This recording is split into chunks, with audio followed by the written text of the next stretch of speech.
Good morning, all of you. This is CHVV Satyanarayana, lecturer in computer science, Sri Venkateswara College of Arts and Science, Amalapuram, affiliated to Adikavi Nanna University, Rajamahendravaram. Today, I discuss about second year, third semester subject object-oriented programming using Java. In this, first of all, what is object-oriented? First topic is what is object-oriented programming and what are the concepts of object-oriented programming and what are the use of object-oriented programming. Object-oriented programming first. Object-oriented programming is the programming paradigm based on the concept of objects. Which can contain data in the form of fields and code in the form of procedures often known as methods. That means object oriented programming అనేది ఒక programming paradigm, ఒక programming model that in this ఇది mainly based on the concept of objects మీద base అయి ఉంటుంది. ఈ base అయిన object అంటే ఏంటి? ఈ ఆబ్జెక్ట్ అనేది which can contain data in the form of fields and code in the form of procedures often known as methods. That means object means data and methods. Next, in this object oriented programming, computer programs are designed by making them out of objects that interact with one another.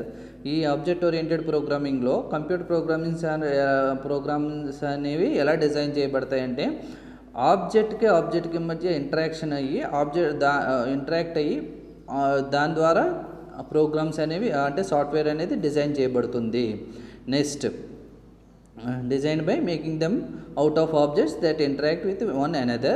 The main aim of object oriented programming is to bind together the data and the function and operate on them. That means the main object oriented programming యొక్క main aim ఏంటంటే మనకి డేటాని bind చేసి అంటే ఒక function calls ద్వారా అంటే methods ద్వారా కాల్ చేయబడి డేటాని ఒకదానికొకటి బైండ్ చేయడానికి యూజ్ చేయబడుతుంది ఆబ్జెక్ట్ ఓరియంటెడ్ ప్రోగ్రామింగ్ అనేది.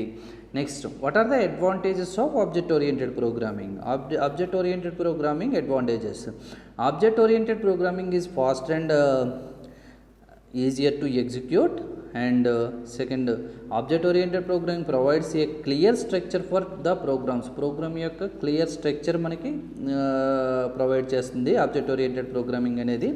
Next, object oriented programming makes it possible to create full reusable applications with less code and development time. That means object oriented programming ద్వారా క్రియేట్ చేయబడిన applications ఎలా ఉంటాయంటే మళ్ళీ రీయూజబుల్ అప్లికేషన్స్. దట్ మీన్స్ ఏంటంటే మళ్ళీ తిరిగి use చేసుకోవచ్చు. సో దీనివల్ల ఏమవుతుందంటే we can reduce the code, programming code, less code and we can reduce the development time. Next, object oriented programming develops high quality software. Object oriented programming అనేది high quality సాఫ్ట్వేర్ని develop చేస్తుంది. Next, object oriented programming ఏం చేస్తుంది? Software complexity can be easily managed. That means object oriented programming అనేది మొత్తం మన కష్టమైన complex software applications అన్నిటిని కూడా ఈజీగా మేనేజ్ చేస్తుంది. ఇది object oriented programming uses. What is object oriented programming and what are the uses of object oriented programming. Next, basic concepts of object oriented programming. Basic concepts. First, objects, classes, data abstraction, data encapsulation, inheritance, polymorphism, dynamic binding, message communication. Okay, ఇవన్నీ కూడా basic concepts. ఇందులో first objects is the real time entity in the world. That means objects are real time entities in an object oriented system. Object oriented సిస్టంలో objects అనేవి real time entities. ఇవి ఏం represent చేస్తాయి? They may represent a person, a place, a thing or data etcetera. Objects have two క్యారెక్టరిస్టిక్స్ని కలిగి ఉంటాయి objects. That is state and behavior. An object contains an address and takes up some space in memory. Okay, object అనేది some address ని తీసుకుని మెమరీలో some space ని take up తీసుకుంటుంది ఒక అడ్రస్ని కలిగి ఉండి సమ్ స్పేస్ని తీసుకుంటుంది మెమరీలో. నెక్స్ట్ దీనికి ఎగ్జాంపుల్ ఆబ్జెక్ట్ అనేది a car is an object, then this states like colour, brand, weight and model etcetera, and it behaviour like brake, accelerate, gear etcetera. That means ఒక కార్ అనే ఆబ్జెక్ట్ తీసుకుంటే కనుక అందులో states ఏమవుతాయి, colour, brand, wait, model, ఇవన్నీ ఒక state అనుకుంటే దానిలో ఉన్న బిహేవియర్ అంటే వాటి యొక్క యాక్షన్స్ ఏంటంటే బ్రేకు, ఎక్సలరేటర్, గేరు ఇవన్నీ కూడా మెథడ్స్ అవుతాయి. Next class. A class defined as a blueprint using which we can create as many objects. That means ఏంటంటే class means collection of objects to construct. That means objects యొక్క బ్లూ ప్రింట్నే మనం class అంటాము. It represents the set of properties and methods. The properties మెథడ్స్ని కలిగి ఉంటాయి that are common to all objects of one type. Classes contains the data members and member functions. Classes contains the data members and member functions. That means classes అనేవి properties and మెథడ్స్ని కలిగి ఉంటాయి. Okay, a class is like an object constructor or blueprint for creating objects. Class అనేది ఒక constructor. That means object constructor. ఆబ్జెక్ట్ని నిర్మించడానికి use చేసే కన్స్ట్రక్టర్నే మనం క్లాస్ అని చెప్పుకోవచ్చు. ఫర్ క్రియేటింగ్ ఆబ్జెక్ట్స్ క్రియేట్ చేయడానికి యూజ్ చేసే కన్స్ట్రక్టర్నే క్లాస్ అంటాము. Next data abstraction means it shows only essential details and hide the unnecessary details. That means data abstraction is a process where you show only relevant data and hide unnecessary details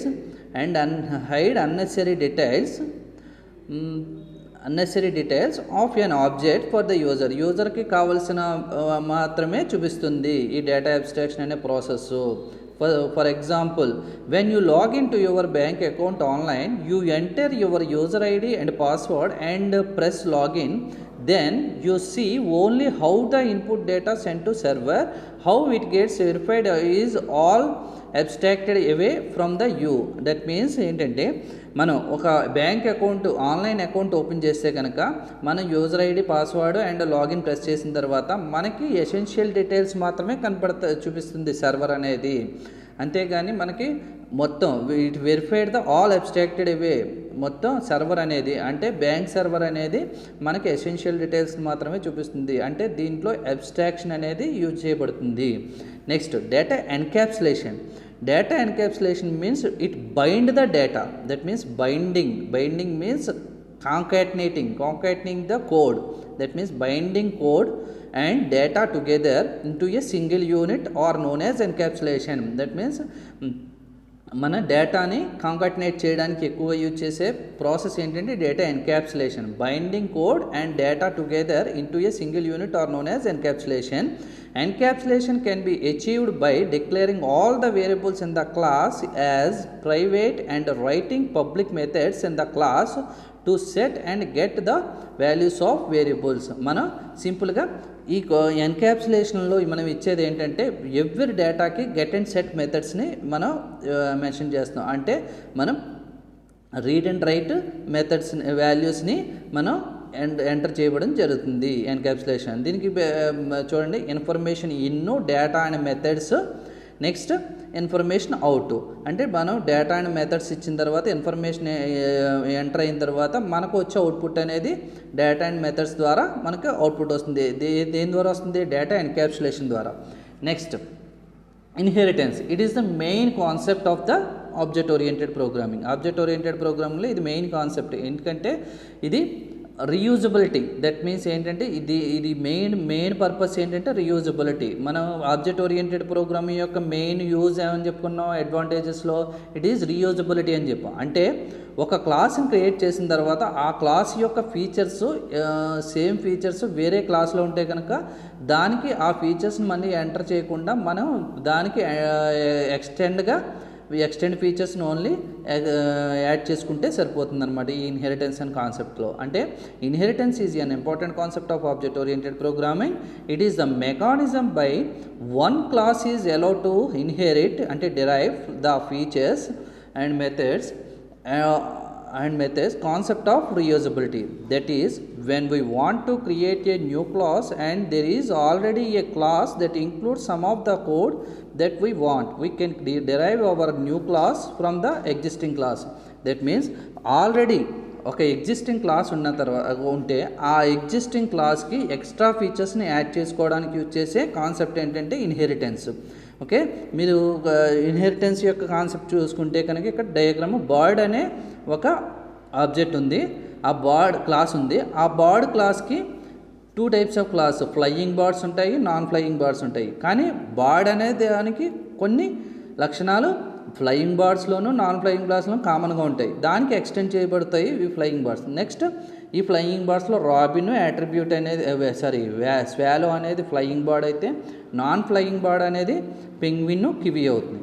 ఇవి for example the bird robin is a part of the class flying bird which is again A part of the class bird. ఇలా అంటే ఒక క్లాస్కి super set అనమాట. అంటే ఇప్పుడు flying bird flying robin అనే క్లాస్కి సూపర్ సెట్ ఫ్లయింగ్ బర్డ్ యొక్క సూపర్ క్లాసు బర్డ్ అవుతుంది. Okay, next polymorphism means it is the feature of single action in different ways. అంటే ఒకే యాక్షన్ డిఫరెంట్ వేస్లో ఎలా చూపిస్తాం అనేది polymorphism. Poly means many and morph means forms, many ఫార్మ్స్లో ఎలా చూపిస్తాం. Polymorphism is a object oriented programming feature that allows us to perform a single action in different ways. Polymorphism means taking many forms, where poly means many and morph means forms.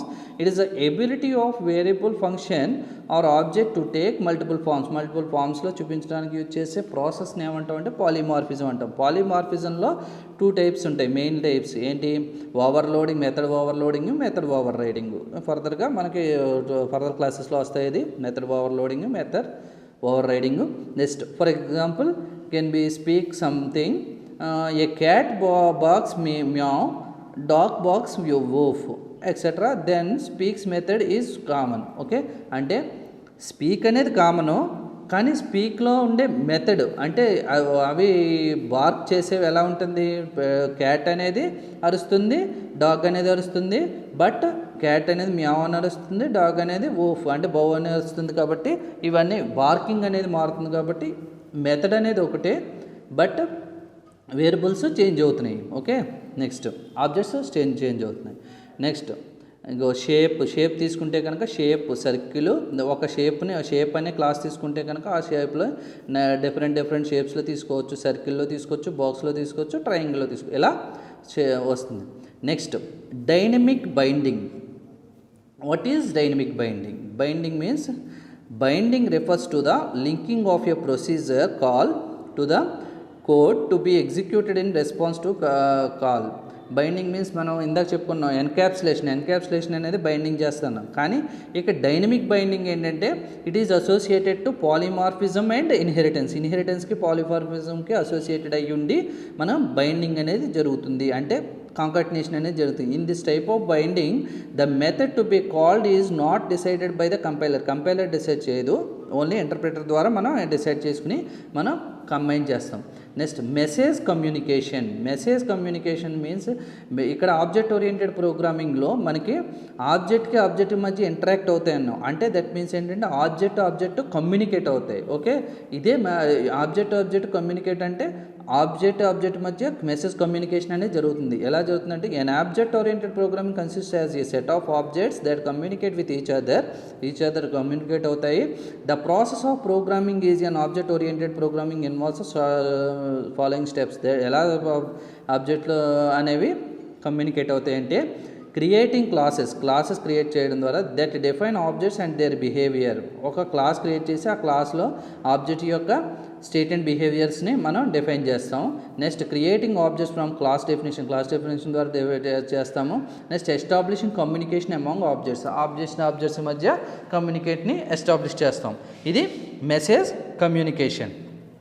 Next what are the object oriented programming benefits and applications. Okay, అంటే మనం ఈ programming ద్వారా programming వల్ల వచ్చే benefits ఏంటి?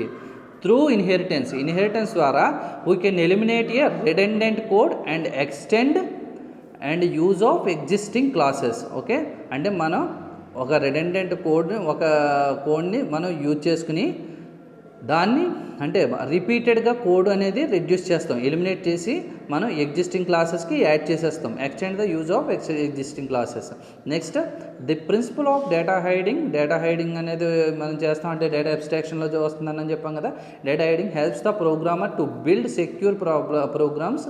అంటే security, ఇప్పుడు మీరు చెప్పినట్టు ఇందాక బ్యాంక్ అకౌంట్లో మనం ఎసెన్షియల్ ఫీచర్స్ని మనం యాడ్ చేయడం ద్వారా అంటే అన్నెసరీ డీటెయిల్స్ని హైడ్ చేయడం ద్వారా మనం సెక్యూరిటీ అనేది మనం ఫామ్కి మనం సాఫ్ట్వేర్కి ఇవ్వగలుగుతాం. Next it is possible to have multiple objects to coexist without any interface.